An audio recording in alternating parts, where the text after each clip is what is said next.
प्रश्न असा आहे की ह्या शिळ्या कढीला परत परत ऊत आणला जातो.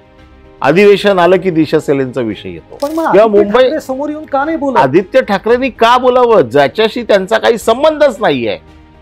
आरोप होत आहे. माझा एखाद्या मग ती अथॉरिटी आहे ना प्रूव्ह करणारी. जर आदित्य ठाकरे जर दोषी असतील किंवा कोण असेल हे सांगण्याचा अधिकार राणेंना नाहीये. म्हणजे उद्धव बाळासाहेब ठाकरे या पक्षाला संपवण्यासाठी किंवा हरवण्यासाठी सगळे विरोधक एकत्र होत आहेत. आणि चंद्रकांत दादांनी तर बोलूच नाही. जे स्वतःचा मतदारसंघ सोडून सेफ मतदारसंघात निवडून आव्हान घ्यायचंय ना, मग कोल्हापूरमधनं उभे राहा ना. सरकारी पैशामध्ये बहिणींची मतं विकत घेतली. 6,000 रुपये ऍडव्हान्स देऊन तुम्ही मतं विकत घेतली सरकारच्या पैशाने. नमस्कार, मी सुहास. प्राईम टाईम महाराष्ट्रामध्ये आपलं सगळ्यांचं स्वागत. साधारणतः 2017 नंतर महाराष्ट्रामध्ये महापालिकेच्या निवडणुका झाल्याच नाही, त्या लांबणीवर पडत गेल्या. आता असं म्हणलं जात आहे की पावसाळ्यानंतर सप्टेंबर ऑक्टोबरमध्ये या निवडणुका होतील. जेव्हा केव्हा या निवडणुका होणार आहेत पुढच्या 4 ते 5 महिन्यामध्ये, मी तुम्हाला सांगतो केवळ महाराष्ट्राचं नाही देशाचं लक्ष हे मुंबई महापालिकेच्या निवडणुकीकडे असणार आहे. याचं कारण म्हणजे 1985 पासून मुंबई महापालिकेवर शिवसेनेचा भगवा आहे. मुंबई महापालिकेवर शिवसेनेची सत्ता राहिली आहे. आता यंदाच्या वेळी जेव्हा निवडणुका होतील तेव्हा चित्र खूप वेगळं असणार आहे. म्हणजे याच महापालिकेवर कुणाची सत्ता येणार यासाठी 2 शिवसेना या एकमेकांच्या विरोधामध्ये आपल्याला लढताना बघायला मिळणार आहे. आता या सगळ्याची तयारी सुरू झालेली आहे. पक्ष आपापल्याप्रमाणे तयारी सुरू करतायत. पण मुख्य प्रश्न आहे तो म्हणजे उद्धव बाळासाहेब ठाकरे गटाच्या शिवसेनेची तयारी सुरू झाली आहे का? त्यांच्यासमोर नेमकी कोणती आव्हानं आहेत? आणि त्याचबरोबर सगळ्यात महत्त्वाचं म्हणजे की आज उद्धव बाळासाहेब ठाकरे गटातनं दररोज आपण जेव्हा माध्यमांमध्ये बातम्या बघतोय तेव्हा गळती सुरू असल्याचं प्रमाण आपल्याला जास्त दिसतंय. अशा वेळेला उद्धव बाळासाहेब ठाकरे गट हा कशी रणनीती आखणार आहे, काय तयारी करणार आहे, हे सगळं आपल्याला जाणून घ्यायचं आहे. आणि त्यासाठी आज आपल्याबरोबर आहेत ते म्हणजे शिवसेनेचे फायर ब्रँड नेते अनिल परब सर, शिवसेनेचे 25 वर्ष आमदार राहिलेले अनिल परब सर, शिवसेनेचे जेव्हा माजी मुख्यमंत्री उद्धव ठाकरे होते त्यांच्या सरकारमध्ये मंत्री राहिलेले अनिल परब सर, आणि सगळ्यात महत्त्वाचं म्हणजे शिवसेनेचे कट्टर, ज्याला शिवसैनिक आपण म्हणतो, अशी ओळख अनिल परब यांची आहे. अनिल परबजी, खूप खूप स्वागत प्राईम टाईम महाराष्ट्रामध्ये. नमस्कार. महापालिका हा मी मुद्दामून एक केंद्रबिंदू ठेवला आहे. बाकी आपण राज्यातल्या ज्या इतर सगळ्या घडामोडी आहेत त्याला स्पर्श करूच. पण काल आमरसपुरीचं जेवण जेवल्यानंतर ढेकर देत उपमुख्यमंत्री एकनाथ शिंदे हे राज ठाकरेंच्या घरातनं बाहेर पडलेले आहेत. माध्यमांशी ते असं बोलले की याच्याकडे राजकीय भेट म्हणून बघू नका. 1 तास चर्चा झाली, बाळासाहेबांच्या आठवणी आम्ही जागवल्या. मी शोधत राहिलो की असा काल कोणता दिवस होता, कोणतं औचित्य होतं की ज्याच्यामुळे बाळासाहेबांच्या आठवणी जागवल्या जातील. मला तरी तसं काही सापडलं नाही. पण मला एवढं निश्चित वाटतंय की आता येणाऱ्या आगामी महापालिकेच्या दृष्टीनं उचललेलं हे एक पाऊल असावं. तुम्ही कसं बघताय कालच्या या भेटीकडे? शिवसेनेला म्हणजे उद्धव बाळासाहेब ठाकरे या पक्षाला संपवण्यासाठी किंवा हरवण्यासाठी सगळे विरोधक एकत्र होत आहेत. एका बाजूने म्हणायचं शिवसेना संपली, दुसऱ्या बाजूने कुठल्याही पक्षाकडे एवढा आत्मविश्वास नाही आहे की शिवसेनेच्या विरोधात लढण्याचा, म्हणून सगळे एकत्र येत आहेत. 2 दिवसापूर्वी चंद्रकांत दादा पाटील म्हणाले की शिवसेनेला बरोबर घ्यावं लागेल. मग तुम्ही एक ते एक भूमिका ठरवा ना की शिवसेना नक्की कमजोर झाली आहे का शिवसेनेला अजूनही आम्हाला हरवता येणार नाही, हे एकदा नक्की करावं. माझं म्हणणं असं आहे की मुंबई महानगरपालिका 3 वर्ष निवडणुका आता झालेल्या नाही. मुंबई महानगरपालिकेची निवडणूक घेण्यासाठी कुठलीही अडचण नाही. बर. त्याचं कारण असं आहे, हे जे सांगतात की कोर्टात शिवसेना गेली आहे, मी या बाबतीत सविस्तर सांगतो. ज्या वेळेला मुंबई महानगरपालिकेच्या 227 वॉर्डवरना लोकसंख्येत वाढ झाल्यामुळे ते 236 करावे असा निर्णय झाला. हा निर्णय निवडणूक आयोगाने त्याची अंमलबजावणी करून वॉर्डची रचना, वॉर्डचं रिझर्वेशन सगळं केलं. त्याला भारतीय जनता पक्षाने आव्हान दिलं. भारतीय जनता पक्ष कोर्टात हरलं, सुप्रीम कोर्टात हरले. आणि ज्या वेळेला भारतीय जनता पक्षाचं परत सरकार आलं तेव्हा त्यांनी कायदा बदलून 227 केला. 227 केल्यानंतर कायदा जो झालेला आहे 227चा, आम्ही त्याला आव्हान दिले. बरोबर. परंतु कुठल्याही प्रकारचा स्टे नाही आहे त्याच्यावरती. नाही. त्यामुळे ज्या दिवशी त्यांना वाटेल त्या दिवशी त्यांना ते निवडणुका घेऊ शकतात. परंतु त्यांना आजही आत्मविश्वास नाही आहे की आपण ही निवडणूक जिंकू शकतो. प्रशासक त्यांचाच आहे. हवी तशी महानगरपालिका लुटता येते.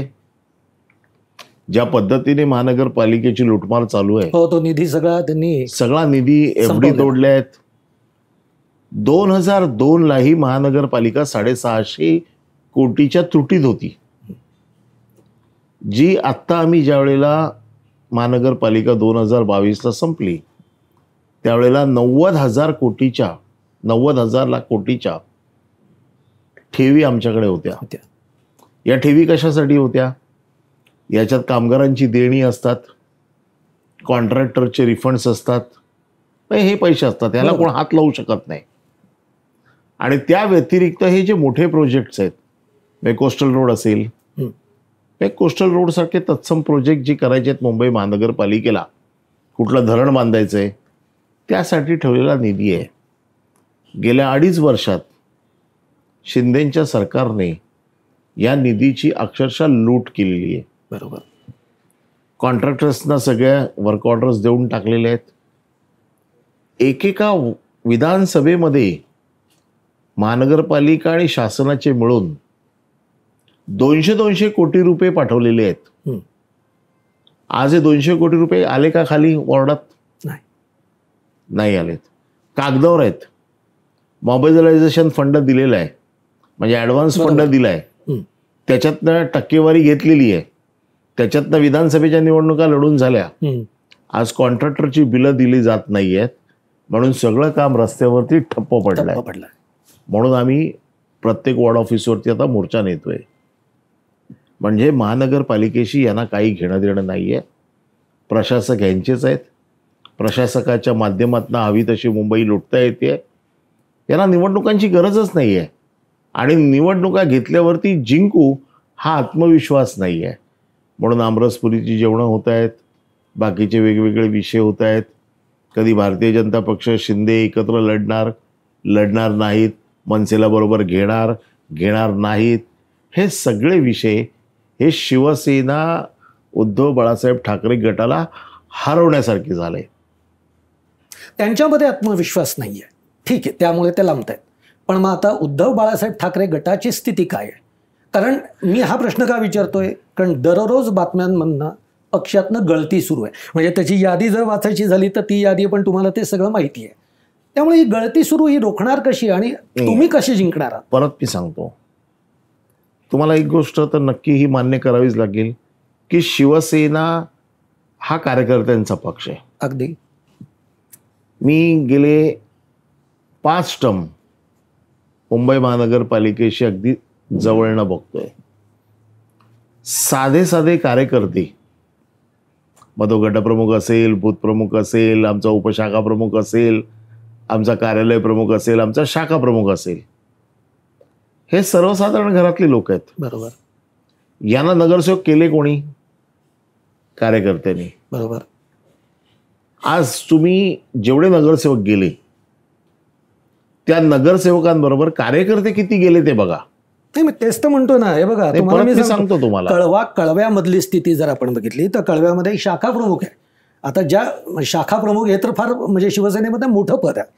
शाखा प्रमुखाबरोबर तिथले कार्यकर्ते गेलेत. म्हणजे अशी स्थिती ही अनेक ठिकाणी आपल्याला बघायला मिळते. ते सांगतो मी. ठाणे जिल्हा आणि मुंबई जिल्हा दोन वेगवेगळे करतो. मी आता बोलतोय ते मुंबई महानगरपालिकेबद्दल बोलतोय. मुंबईमध्ये साधारण 40 नगरसेवक गेले. आजही मी तुम्हाला सांगतो 40 नगरसेवकांबरोबर कार्यकर्ते गेले याची यादी काढा तुम्ही. माझ्या तो तोंडपाठ आहे. म्हणजे झालंय काय, ज्या नगरसेवकांना निधीच्या कात्रीत सापडलंय, निधीची लालच दिली जाते, लोक जातात कोणाकडे? नगरसेवकाकडे. कारण तो तिकडचा आमचा चेहरा आहे. आमची कामं करा, आम्हाला हे पाहिजे, आम्हाला ते पाहिजे. नगरसेवकाकडे निधी नाही आहे. मग नगरसेवकाला लालूच दाखवली जाते, तू आमच्याकडे ये, तुला 5 कोटी देतो, 10 कोटी देतो, 15 कोटी देतो. हे 15 कोटी काय वापरायला देतात तशातला भाग नाही, पण त्याच्यावरचं कमिशन काय असेल ते तू काढ, तुझंच पैसे तू घेऊन जा. अशा प्रकारची लालूच देऊन बरेचसे नगरसेवक अशा पद्धतीने फोडले गेले. आता आमचं काम काय की तो जो चेहरा, जो छोटा कार्यकर्त्यातला चेहरा जो आम्ही मोठा केला होता, आम्हाला परत ह्या कार्यकर्त्यांमधनं दुसरा चेहरा मोठा करायचा आहे. शेवटी खालची यंत्रणा ज्याच्या हातात आहे. आज मुंबईत 10 नगरसेवक, जर शिवसेना इतकी संपली होती तरी देखील मुंबईमध्ये शिवसेनेचे 10 आमदार निवडून आलेले आहेत. ही वस्तुस्थिती मान्य करावीच लागेल. आमच्याकडे ना पैसे होते, आमच्याकडे ना सत्ता होती.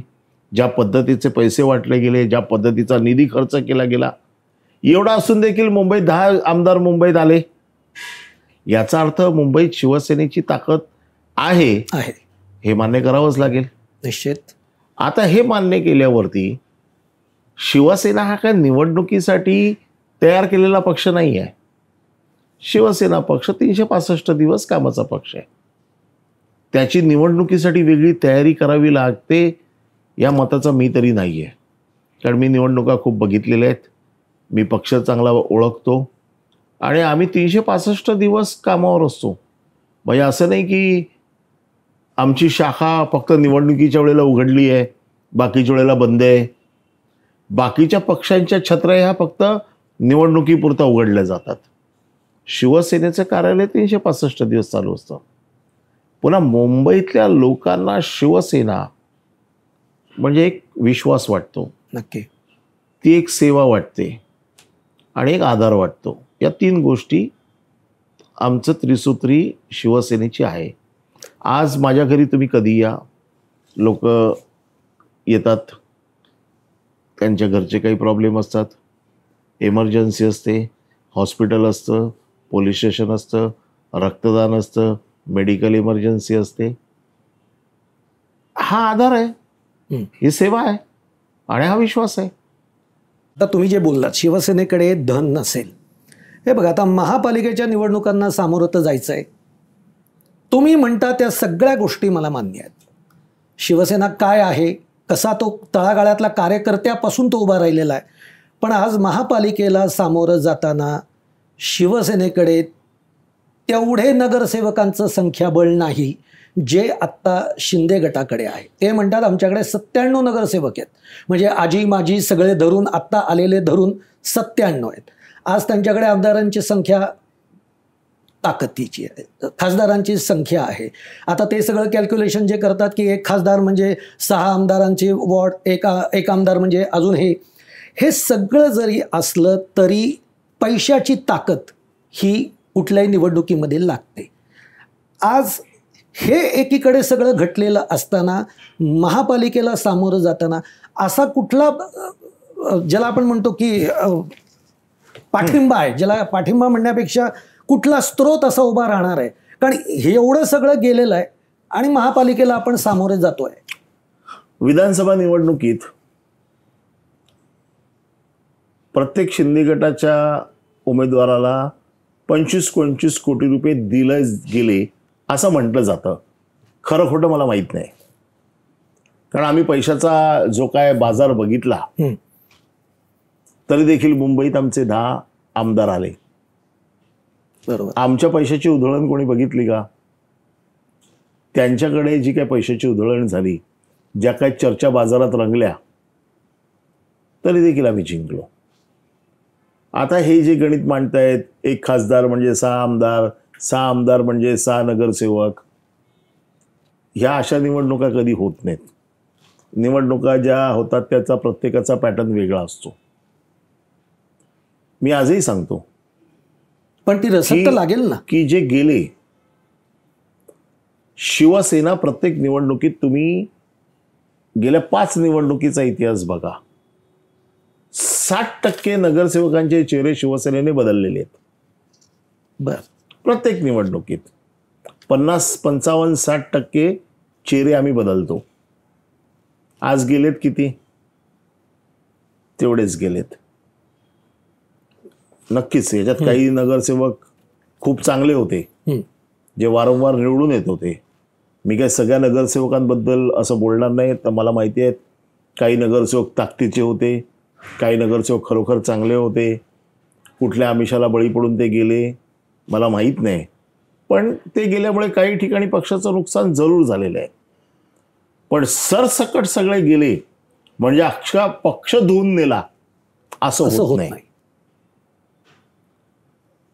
पक्ष पूर्ण कधीच धुतला जात नाही. नक्की. आणि भरती आणि ओवटी हा निसर्गाचा नियम आहे. एक काळ असा होता, भाजपचे पण 2च खासदार होते. 2014 पर्यंत भाजपची परिस्थिती काय होती आम्हाला माहिती आहे. कारण वाईट परिस्थितीत भाजपाबरोबर राहिलेला एकमेव पक्ष आहे शिवसेना, तो म्हणजे शिवसेना. आणि चांगल्या परिस्थितीत सगळ्यात जर वाईट दिवस जर भाजपने कोणाला दाखवले असतील तर शिवसेनेला. म्हणून मी त्या 2000 आणि म्हणून माझं मत असं आहे हां की पैसे निवडणुकीत लागत नाही असं म्हणत नाही मी, पण पैसे म्हणजे निवडणुका हे मानायला मी तरी तयार नाही. असं असलं असतं तर दिग्गज निवडणुकांमध्ये पडतात. हे का पडतात? बरोबर. मोठे मोठे दिग्गज पडतात. छोटा कार्यकर्ता दिग्गजांना पाडून जातो. तो पाडतो याच्यासाठीच पाडतो, कारण तुम्ही लोकांमध्ये काय आहात, लोकांमध्ये तुमची प्रतिमा काय आहे, लोक तुमच्याशी किती कनेक्ट आहेत. त्या प्रत्येकाला काही पैसे लागतात असं नाही आहे. लोकांना जर वाटलं की हा आमचा माणूस आहे, याला निवडून दिलं पाहिजे, आणि नगरसेवकाच्या निवडणुकीमध्ये आपला माणूस लोक शोधतात. बरोबर. आणि तो आपला माणूस म्हणजे आमचा शिवसेनेचा आहे असं आम्ही समजतो. आणि म्हणून आजही आम्हाला हा विश्वास आहे की मुंबई महानगरपालिका शिवसेना जिंकणार. बरोबर. पण मग 2017चा जर आपण विचार केला तर 2017मध्ये शिवसेना 84-85 जागांवर होती, भाजप 82 जागांवर, म्हणजे फार फरक नाही, 3-4 मतांचा फरक तिथे होता. तुमचे मित्रपक्ष म्हणून काय जे काही असतील बाकीचे अपक्ष वगैरे असे धरून तुम्ही माझ्या मते 89-92नी ती सत्ता स्थापन केली त्यांनी बाहेर. म्हणजे त्यावेळेला तुम्हाला भाजपच्या सपोर्टनीच सत्ता महापालिकेमध्ये घ्यावी लागलेली. मग आता यावेळेला हे आव्हान वाटत नाहीये का तुम्हाला? नाही, मी परत सांगतो, मागच्या वेळेची निवडणूक ज्या वेळेला झाली त्यावेळेला भाजपवरती राज्यामध्ये सत्तेमध्ये होती. 2017 साली भाजपा सत्तेत होती. भाजपाचा मुख्यमंत्री होता, भाजपचं पूर्ण मंत्रिमंडळ होतं. आमचे फक्त मोजके 5 मंत्री होते कॅबिनेटमध्ये. पूर्ण सरकारी ताकद वापरून पूर्ण ताकद लावली होती. म्हणजे अक्षरशः उत्तर प्रदेशमधून, गुजरातमधनं, अख्ख्या देशातनं लोक मुंबई महानगरपालिकेत येऊन थडकले होते. प्रचंड पैसा वापरला गेला, प्रचंड ताकद वापरली गेली, तरी देखील शिवसेनेच्या 2 सीट जास्त आल्या. बरोबर आहे. शिवसेनेकडे काय होतं? काहीच नव्हतं. शिवसेनाही होती ना, कार्यकर्त्यांचं बळ होतं, ताकद होती. आणि म्हणून शिवसेना 84, भाजप 82. पण शिवसेनेला समर्थन वाढत घेऊन शिवसेना 97 वरती गेली. शिवसेनेने सरकार स्थापन केलं, महापौर शिवसेनेचा बसला. आजही माझं मत असं आहे की शिवसेनेचं संख्याबळ कमी होण्याची कुठली शक्यता मला वाटत नाही. भाजपा काही करू देत. त्याचं कारण असं आहे की लोक मतदान करणारे तेच आहेत. चेहरा बदलला म्हणजे लोक त्या चेहऱ्यावरती मतदान करत नाहीत. ते काय बघतात की शिवसेनेच्या शाखेमध्ये आत्ता कोण लीड करतोय, हा माणूस कसा आहे. असंही आम्ही नगरसेवकाला उमेदवार बदलतच होतो. किती नगरसेवकांचे उमेदवार मी तुम्हाला आत्ता टक्का सांगितला की किती आम्ही बदलतो ते. त्याच्यामुळे ही थोडीशी आता वर्किंग मेथड आहे, ती बदलावी लागेल. नवीन नवीन चेहरे जे आम्हाला माहिती आहेत त्यांना प्रमोट करावं लागेल. आता रिझर्वेशन्स पडायची आहेत. रिझर्वेशन्स पडल्यानंतर बऱ्याचशा गोष्टी होतील आहेत. बघा, मुंबई महानगरपालिका केवळ एका फॅक्टरवरती चालत नाही. त्याच्यात डिव्हिजन ऑफ वोट्स आहेत, त्याच्यामध्ये जातीची समीकरणं आहेत. मुंबईत तेवढी फार काही चालत नाही आहेत. परंतु लोकांशी संबंधित किंवा लोकांशी जोडलेला माणूस कोण, याला फार महत्त्व दिलं जातं. आणि आजही शिवसेना पक्ष मुंबईमध्ये लोकांशी 100%, मी आत्ता फक्त मुंबईचंच बोलतोय, बरोबर, लोकांशी जोडलेला पक्ष म्हणून आजही एक नंबरचा. नाही तर घ्या ना निवडणुका. तुम्हाला कोणी अडवलंय? भारतीय जनता पक्षाला कोणी अडवलेलं नाही. भारतीय जनता पक्षाला अडवलेलं नाही. चंद्रकांत दादा असं म्हणतायत की जर ते सत्तेबरोबर आले नाहीत तर त्यांना नगरसेवक उभं करायलाही नगरसेवक राहणार नाहीत. हे त्यांचं दुसरं वाक्य, जे पहिलं तुम्ही ऐकवलेलं.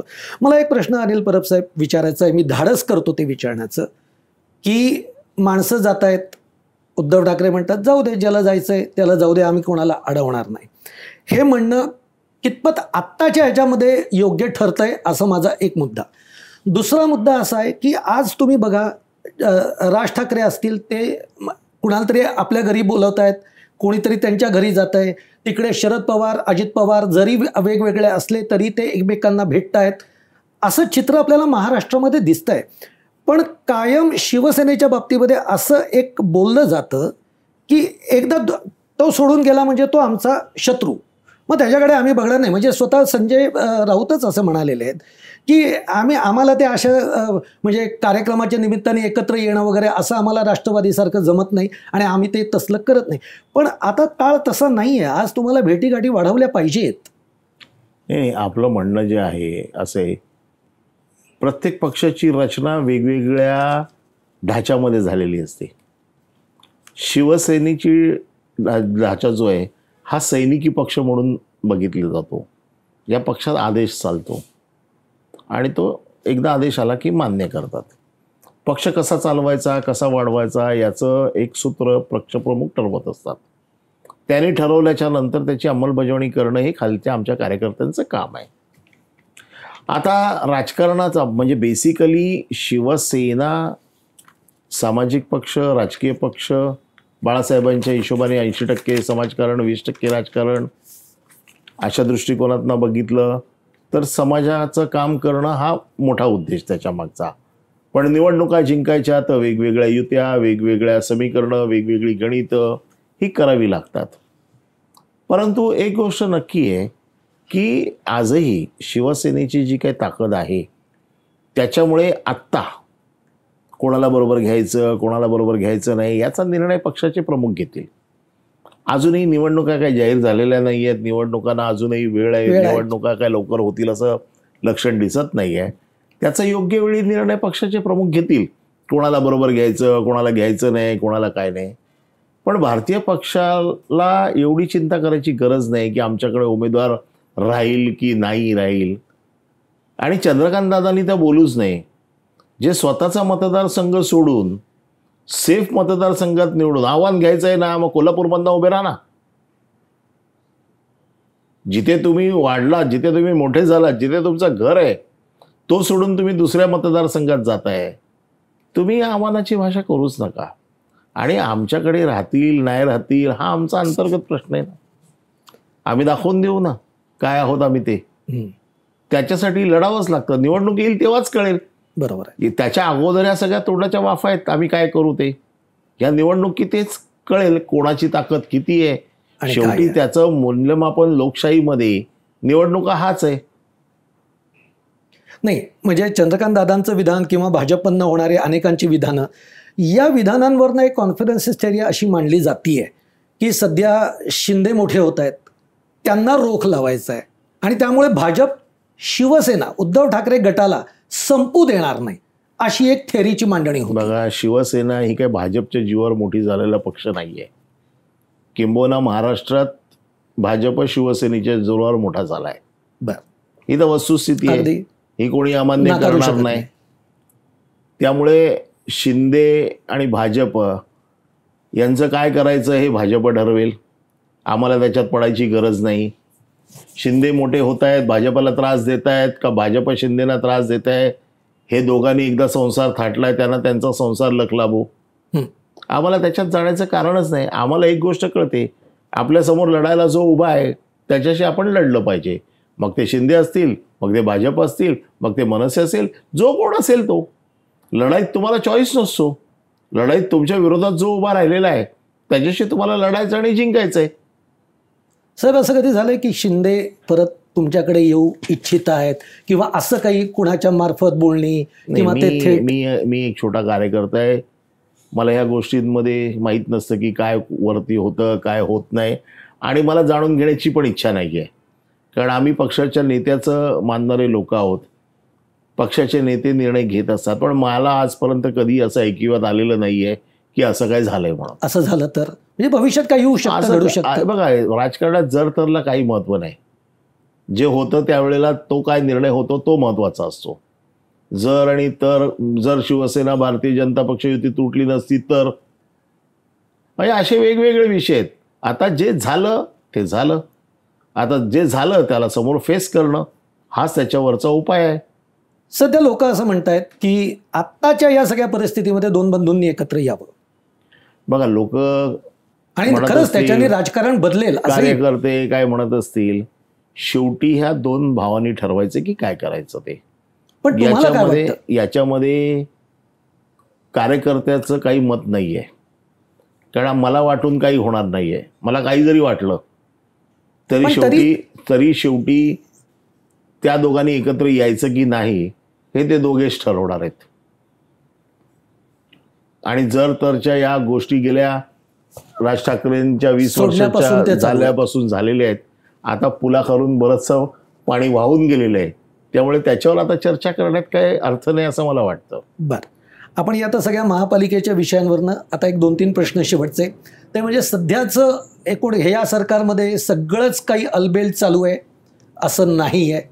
काय चालू आहे ते तुम्ही आत्ताच सांगितलं आहे, शिंदेंचं. हे काय वाटतंय, हे सरकार म्हणजे लोकांचे प्रश्न राहिले बाजूला, जात धर्माच्या नावाखाली लोकांना गुंतवून ठेवत आहेत? त्याचं कारण असं आहे की सरकारकडे आर्थिक परिस्थिती सरकारची फार वाईट आहे. निवडणुका जिंकण्यासाठी ज्या काही योजना जाहीर केल्या, लाडकी बहीण असेल, लडका भाऊ असेल, आणखीन काही काही आता 500 रुपये योजना. देणार आहेत ते. आता प्रश्न असा आहे की या सगळ्या योजनांच्या निधीची तरतूद कशी करायची याचं कुठलंही व्यवस्थापन केलेलं नाही. आणि सगळ्या विकास कामांना कात्री लावून टाकलेली आहे. महानगरपालिकेचा निधी MMRDला दिलाय. MMRD महानगरपालिकेच्या निधीवर चालली आहे. म्हणजे जी काही लूट करायची होती ती गेल्या 2.5 वर्षात प्रचंड मोठ्या प्रमाणात लूट, आर्थिक बेशिस्त मोठ्या प्रमाणात झालेली आहे. आणि मग आता लोक प्रश्न विचारतील. मग लोकांचं लक्ष एका गोष्टीकडनं दुसऱ्या गोष्टीकडे वळवायचं कसं, याच्यासाठी जातीजातींमध्ये भांडणं लावा, धर्माधर्मांमध्ये भांडणं लावा, वेगवेगळे विषय घेऊन जा. ज्या विषयाचा लोकांच्या जीवनाशी दररोजचा संबंध नाही हे विषय उकरून काढायचे, त्याच्यावरनं वाद करायचे. महाराजांचा विषय काढायचा कधी, कबरीचा विषय काढायचा कधी. आता 300 वर्षापूर्वीचे जे हे विषय आहेत हे आत्ता काढून, सगळे जुने विषय काढून पुन्हा त्याला जातीय रंग देऊन समाजात दंगली कशा होतील. मग मूळ प्रश्न जे आहेत याच्याकडनं लोकांचं लक्ष डायव्हर्ट करून टाकायचं. कारण पैसेच नाही आहेत. म्हणजे आर्थिक खाईच चाललंय राज्य, पैसे नाही आहेत. योजना तर केल्या, सरकारी पैशामध्ये बहिणींची मतं विकत घेतली. 6,000 रुपये ॲडव्हान्स देऊन तुम्ही मतं विकत घेतली सरकारच्या पैशाने. पुढे ही योजना चालवताना किती अडचणी येत आहेत त्यांना. आणि मग अशा वेळेला लोकांना डायव्हर्ट तर करावं लागेल. मग हे सगळे प्रश्न उभे करायचे आणि लोकांना डायव्हर्ट करायचं. सध्या फुले चित्रपटावरनं फुले वर्सेस फडणवीस असा वाद संजय राऊतांनीच पुढे आणलाय. याच्याकडे कसं बघणार? म्हणजे जातीयतेचा बेसिकली मला तो फुले चित्रपट पण मी बघितलेला नाहीये, त्याचं टीजर पण बघितलेला नाहीये. आणि बेसिकली अशा वाद मला वाटतं हे काही समाजासाठी ठीक नाही आहेत. मान्य. एक लास्ट प्रश्न की पुन्हा एकदा ढग घोंगावत आहेत ते म्हणजे दिशा सालियन प्रकरण, की जे पुन्हा आदित्य ठाकरेंच्या भोवती हे सगळे ढग जमा झालेत. वडिलांनी थेट आरोप केलेले आहेत. या सगळ्या गोष्टीकडे एक ॲडव्होकेट म्हणून तुम्ही कसं बघताय? दिशा सालेंची केस मला चांगली माहिती आहे. सुशांत सिंग राजपूत, दिशा सालेन दोन्ही केसेस मी फार जवळनं बघितलेले आहेत. ज्या वेळेला दिशा सालेंची केस झाली त्यावेळेला त्याची चौकशी एकदा नाही 3दा झाली. 3ही वेळेला चौकशी झाली. CBI, त्याच्यामध्ये SIT, त्याच्यामध्ये लोकल पोलीस, या सगळ्यांनी चौकशी केली. CBIने थेट दिशा सालियन प्रकरणात चौकशी केली जरी नसली तरी सुशांत सिंग राजपूत केस त्यांनी तपासली. त्याच्यात त्यांनी क्लीन चिट दिली. प्रश्न असा आहे की ह्या शिळ्या कढीला परत परत ऊत आणला जातो. अधिवेशन आलं की दिशा सालेंचा विषय येतो. आता प्रत्येक अधिवेशनात हा विषय आणायचा. ह्या वेळेला पण अधिवेशनाच्या वेळेलाच तो विषय गोंधळ झालेला आहे. बरोबर आहे. हे का होतं? अधिवेशनापासून लोकांचं लक्ष परत जे मी म्हणतो ते दूर करायचं. ठाकरे नाव घेतलं की आपोआप त्याला प्रसिद्धी मिळते, विषय लगेच बाजूला जातो. आदित्य ठाकरेंची चौकशीसाठी गेल्या 1.5 वर्ष SIT नेमली गेली. 1.5 वर्षात SITने केलं काय? काही केलं नाही. सगळे रिपोर्ट्स पोलिसांकडे आहेत. जर आदित्य ठाकरे दोषी असले असते तर 1.5 वर्षात पोलीस गपचूप बसले असते का? हे अधिवेशनाच्या तोंडावरच का होतं? पण मग आदित्य ठाकरे समोर येऊन का नाही बोलत? आदित्य ठाकरेंनी का बोलावं? ज्याच्याशी त्यांचा काही संबंधच नाहीये. आरोप होता माझा एखाद्या, मग ती अथॉरिटी आहे ना प्रूव्ह करणारी. हे काम बघा, मी काही सांगू देत मी निर्दोष आहे किंवा मी दोषी आहे. मला दोषी किंवा निर्दोषी ठरवण्याचं काम कोणाचं आहे?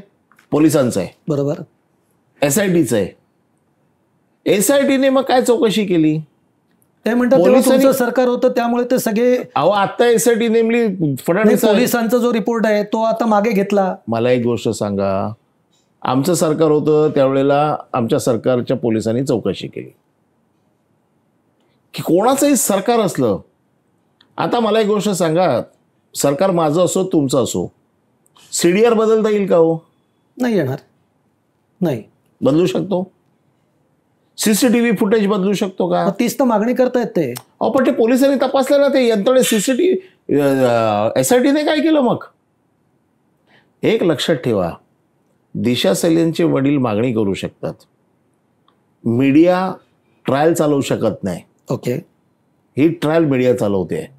माझं म्हणणं असं आहे, जी अथॉरिटी आहे त्या अथॉरिटीने सांगावं.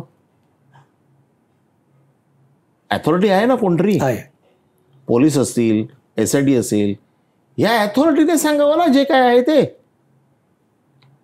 जर आदित्य ठाकरे जर दोषी असतील किंवा कोण असेल हे सांगण्याचा अधिकार राणेंना नाही आहे. हे सांगण्याचा अधिकार SITला आहे. हे सांगण्याचा अधिकार पोलिसांना आहे. हे पोलिसांनी ठरवायचं आहे. ओके. केवळ बदनामी करण्यासाठी, केवळ अधिवेशनापासून लक्ष दूर व्हावं, आदित्य ठाकरेंची बदनामी करायची, हा राजकीय डाव आहे. याच्या व्यतिरिक्त मला त्याच्यात काही वाटत नाही. आजही कुठल्याही चौकशीला आदित्य ठाकरेंनी एकदा सांगितलं, त्यांनी सांगितलं की चौकशीला आमची तयारी आहे. चौकशी होऊन जाऊ देत. किती वेळा करणार एखाद्या प्रकरणाची चौकशी? एखाद्या प्रकरणाची चौकशी किती वेळा करणार? पुन्हा जो निलेश ओझा जो वकील आहे त्याचे कारनामे आता बाहेर येतातच आहेत. मी आता याच्यावरती काहीच बोलणार नाही, कारण त्यांच्यावरती ब्लॅकमेलिंगचे किती किस्से आहेत, काय आहे, त्या सगळ्या गोष्टी. वडिलांची पार्श्वभूमी काय आहे, ह्यांच्याच आई वडिलांनी त्यावेळेला राष्ट्रपतींकडे निवेदन दिलंय. म्हणजे स्वतःच्या मुलीच्या बाबतीमध्ये एक बाप दोन भूमिका घेऊ शकतो का, हा पण प्रश्न त्या निमित्ताने उभा राहतो. हे सगळ्या गोष्टी आम्हाला देखील फार माहिती आहेत. आम्ही आत्ता बोलत नाही एवढ्यासाठी कारण चौकशी चालू आहे. ठीक आहे. आता अगदी शेवटचा प्रश्न की येणाऱ्या स्थानिक स्वराज्य संस्था आणि महापालिका याच्यासाठी शिवसेना उद्धव बाळासाहेब ठाकरे गट तयार आहे का, काय स्थिती? 100% मी तुम्हाला परत सांगितलं, निवडणुकीची तयारी करण्यासाठीचा हा पक्ष नाही आहे. हा पक्ष नेहमी 365 दिवस तुम्ही कधी निवडणुका घ्या, आम्ही तयार आहोत. ठीक आहे. धन्यवाद अनिल परब, जे तुम्ही आम्हाला वेळ दिलात धन्यवाद आणि इतकं दिलखुलास उत्तरं दिलीत त्याबद्दल. नमस्ते. थँक्यू.